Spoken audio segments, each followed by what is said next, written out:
జరగబోయే పార్లమెంట్ ఎన్నికల్లో BRS Bhuvanagiri parliament నియోజకవర్గ అభ్యర్థిగా పోటీ చేస్తున్న క్యామ మల్లేష్ ఏప్రిల్ 22న నామినేషన్ వేయనున్నట్లు ఆయన తెలిపారు.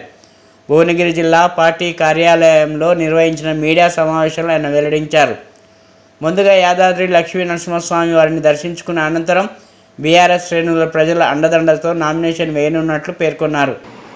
జిల్లా పరిషత్ చైర్మన్ సందీప్ రెడ్డి గారు వీరి సహకారంతో వీరి ఆశీస్సులతో నేను ప్రజల వద్దకు రావడం జరిగింది.